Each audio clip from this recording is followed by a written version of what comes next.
Hello, I'm Grant from Maker's Vlog, and today, if you haven't seen Avengers Endgame, go watch it. Okay, there's spoilers in this. Don't care even if you don't care about spoilers. Just go watch it. It's good. Now, if you have seen it, you might have some questions, specifically about the time travel, because the time travel elements in it do cause some contradictions, and depending on what view of time travel you have, so if you've watched, like, I don't know, Back to the Future, for sake of argument, you might think, how did they do that and not affect that? And it's because they use a very specific theory on time travel, and it's sort of linked to multiple parallel universes and shit like that. So I thought I would explain it. So if you take it that this is the timeline that, do you know what, I'll make it 2 lines, look at that, it's lovely. So if you take it as this is the timeline that we watch that has all of the other films in it, so Ant-Man, Captain America, Thor, all that. That's what we know that we've seen in the films. Now they touch on it in the show that I believe it's the Master, Doctor Strange's old boss, who says if the stones aren't returned to the original points that they were taken from, then there will be loads of splinter universes and stuff like that. Now they cause that anyway whenever they change the past, because they can't affect their own future, or as it were their past from their perspective. Confusing, I know, but bear with me. The first change, that if I remember correctly, is Loki gets the Tesseract. Whenever they're trying to get that one, the thing falls in front of him, he grabs it and disappears. And people are saying, oh, that means he could be alive. Well, he could be, and he is, in different realities, but he would be alive in the same way that Gamora is alive in this one. He would have to come from that parallel world into the parallel world that we're know, if that makes sense. So that's the first splinter, and it's separate from the others, as are most of them. So we'll say that that's this point here. And what happens whenever he gets the Tesseract? That universe splinters and goes on a different timeline. That's then a different essentially parallel world where that happened, and that has always happened because it happened there, if that makes sense. They haven't affected anything in their timeline because it creates a whole new timeline that they aren't a part of because they fuck off back to their own time. With me so far?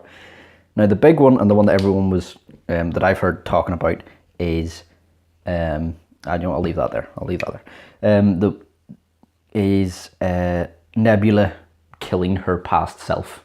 She shoots herself, and then everyone's like, well, why didn't she disappear?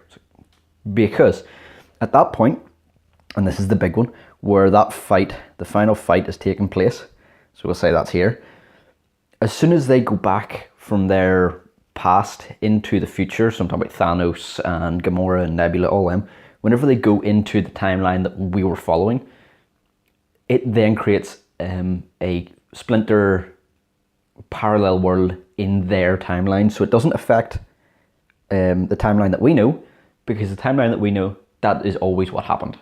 That's what happened, that's what will happen, because that's what happened, if that makes sense. But in their timeline, that then splinters off at that point. But it splinters off at that point, but it does it back here somewhere, if that makes sense. So this is where they come in. This is where they leave. So it sort of goes like so. Okay, now their parallel world doesn't actually stop there. It continues on parallel, but it's just that's the sort of equivalent points of when their timeline affected ours, because they came from there, they arrived here, but that's the point where their timeline was changed. So you don't actually need a representation there because nothing actually converged at that point. But from here, which is the first Guardians of the Galaxy movie, is when Thanos, Gamora and Nebula leave that timeline, and that's when that's changed. And then they come back at the end of Endgame, have the big fight, and are killed.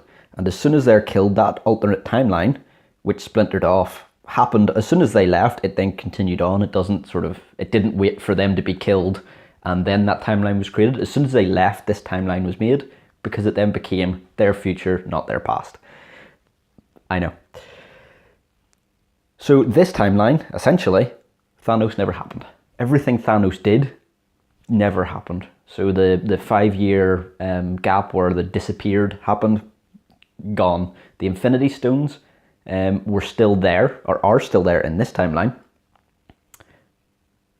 But Thanos never gets his hands on them, so Tony Stark is still alive. All the other ones are all, in theory, still alive, depending on what else changed.